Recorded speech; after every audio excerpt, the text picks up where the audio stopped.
Sanibona ubukela bakhona emakhaya.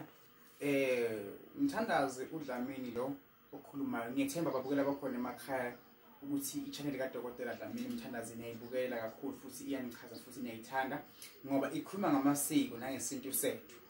Ngani zakwethu ngingachaza ukuthi la ngiphethe uLokhu Smith. uLokhu Smith o50 ukwenza ukuthi ube negazi, uthandeke, ube nenhlahla kubani nakubelungu. Manje zakho zavala ziyavulela lapha uLokhu Smith.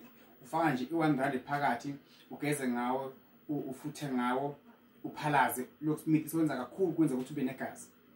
Sibuye sibe noGo1. Ngasikhandlela ibovu, ukhipha isicitho, uphuphakaba mangcoliso, uphupha banagijimise ngezikhali, lokhu kulo nezisimo siphinde futhi kuyachela nasekhaya nakhona futhi lapha R50.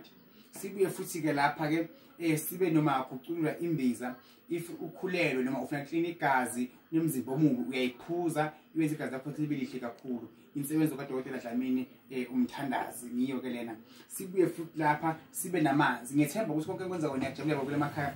Amanzi lanka awu5 liter, awu150 amanzi lanka akhiwa edamini bese kuyanikelwa, avula inhlanhla, aqosha imoya emibi. Lento le eyaphambi kwami lensebenzo le ingakwenza ukuthi uphumelele lesakho zikhambele kahle. Uma ngaqamba manje lapha sithi kokubili R100, 100 lapha 150. Futhi lapha emakhaya inkosi nibusise imona 350 la khaya bese zakala konke okufuna ngempilo ichubeke impilo ephambili. Ngiphethe ibox angibhema eyibhiya ngomkhulu lo baba. Kodwa ufuna ngiyophahla ngayo esigangeni ngishise ukuthi ngikholele khona ngisakukhumbula namanje. Chubeke ungikhanyisele umsebenzi engwenzayo abantu abadala nibe kunye nami. Isinefu kunene niyazi isinefu senziwa ngabantu abaningi asenza ngesintu. Angisibhema kodwa ke ngiyazivula ngisithele phansi ngiphahlele lensebenzo yami ukuthi abantu bayithenge, abantu basiza ngoba ayikho into ongayenza ngaphandle kwedlozi. uNkulunkulu ubuseni khona emakhaya ngibambeni lapha ePitritif emfumana lapho ngikhona khona.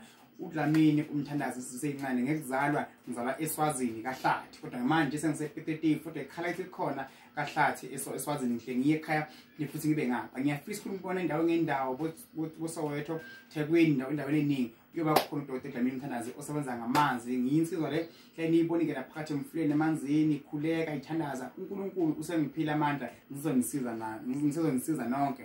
Ngibambe lapha ku-071 52 92 117 noma ku-073 1044 262. Umthandazi uDlamini. Subscribe lapha ka-YouTube uchubeke umlandeli wami. Inkosi ibusise khona ekhaya. Kule kwakhona lesebenzo yami le kuzawukhanya nakuwo. Ngiyabona zakho zivalwe yini nomsamo. Inkosi ibusise.